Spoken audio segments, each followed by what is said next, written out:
गिन्नी जी, दैनिक भास्कर की जो रिपोर्ट आई है बहराइच हिंसा पर, उसको कैसे देखते हैं? एक नया मोड़ आ गया। देखिए, सबसे बड़ी बात ये नया मोड़ या पुराना मोड़ नहीं है। आज ये सारी चीजें जुड़ी हुई हैं कि दंगा भड़काया किसने। दैनिक भास्कर की रिपोर्ट से ये क्लियर है। आपने देखो, उन्होंने तो एक बिल्कुल, मैं कहता हूं कि जांच पड़ताल जो है एक्सक्लूसिव तरीके से होती है, उन्होंने कर दी। नशेड़ी बोल रहे हैं कि हमें पुलिस ने 2 घंटे का टाइम दिया कि जाओ जो उत्पात मचाना है मचाओ। तो क्या पुलिस भी शामिल थी? ये बहुत बड़ा सवाल है। उस 2 घंटे में क्या नहीं हो सकता था? कितने लोगों का कत्ल हो सकता था? दंगा कितना बड़ा हो सकता था? पूरे देश में सांप्रदायिकता का माहौल पैदा हो सकता था। इसके लिए क्या पुलिस वाले जिम्मेदारी लेंगे? क्या इसके लिए वो समाज जिम्मेदारी लेगा जो लाठियां, बंदूकें, तलवारें हाथ में लेकर के जहां पे दबिश करने के लिए पहुंचा? आप कह रहे हो हमें पुलिस ने 2 घंटे का टाइम दिया और 2 घंटे बाद हमारे से धोखा कर दिया पुलिस ने। आज ये वो लोग कह रहे हैं, और कुछ लोग कह रहे हैं जी वो तो नशेड़ी हैं, उनकी बात पर क्या यकीन करोगे? अरे अगर वो नशेड़ी हैं तो उन्होंने बोला तो सच्ची है। नशा पी के तो वो लोग ट्रक चलाते हैं पता नहीं कहां से कहां पहाड़ों पे, उनसे बिना नशे के ट्रक नहीं चलता एक ड्राइवर आदमी से। और जो आदमी ये बोल रहे हैं सूखा नशा करने वाले, अगर इनकी बातों में कुछ गलत है तो पुलिस इनको उठाए, एक्शन ले। तो हमारा मानना यह है कि जो बहराइच को लेकर के हमें पूरा दंगे का माहौल शुरू से दिख रहा है कि षड्यंत्र रचा जा रहा है, बहुत गंदा प्रोपेगेंडा हो रहा है, वो अब तो खुलने लगा है। उसके तार पे तार खुलते चले जा रहे हैं रोज पे रोज।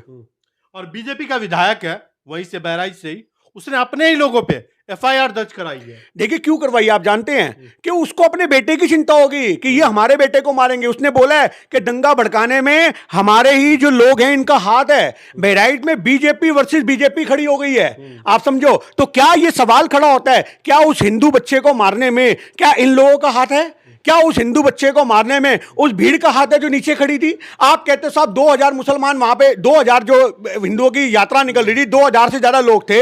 आप मुझे ये बात बता दो, अगर 2000 लोग आपके घर के बाहर खड़े हो जाए, आपसे पानी के बोतल की ढक्कन नहीं खुलेगी जनाब।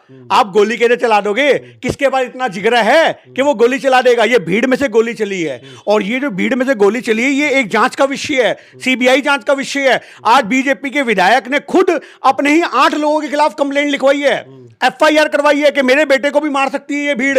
आज अस्पतालों के बाहर जो पूरा माहौल बन रहा है, जो उसके इंसाफ के लिए वो लोग वहां पे कूद रहे थे कि इंसाफ दो, ये दो, और वहां से दंगा इन्होंने आपस में भिड़ने लग गए। आप समझ रहे हो? गोपाल दास मिश्रा को इंसाफ दिलाने के लिए अस्पताल के बाहर धरना प्रदर्शन कर रहे हैं, माहौल खराब हो रहा है, पत्थरबाजी वहीं से शुरू हो गई अस्पतालों के खिलाफ। तो ये जो सारा माहौल हमें दिख रहा है वो ये दिख रहा है कि इनके अंदर रोष जो है, उस रोष की वजह से ये आपस में जो भिड़ रहे हैं। तो हम कैसे मान लें कि मुसलमानों के प्रति जो नफरत है उसकी वजह से ये माहौल नहीं हो सकता? आप कहते हो जी पत्थरबाजी हुई है, उसकी वीडियो कोई नहीं है, झंडा उतारते की वीडियो है, पर जब तुम 2000 लोग हो तो क्या तुम्हारा फोन नहीं होगा? क्या जब मुसलमानों ने पत्थर मारे आपके पास कोई वीडियो है? आपके पास कोई वीडियो नहीं है उस चीज की भी। तो ये सारा माहौल जो दंगों का भड़काया गया, इसको लेकर के हमें एक ही बात समझ में आती है कि हमारे देश में हिंसात्मक माहौल बना करके चुनावी तैयारियां की जा रही हैं, और जब तक ये चीजें सीबीआई के जांच के विषय में नहीं आएंगी तब तक खुलासे नहीं होंगे। बहुत बहुत धन्यवाद गिन्नी जी हमसे बातचीत करने के लिए। शुक्रिया जी।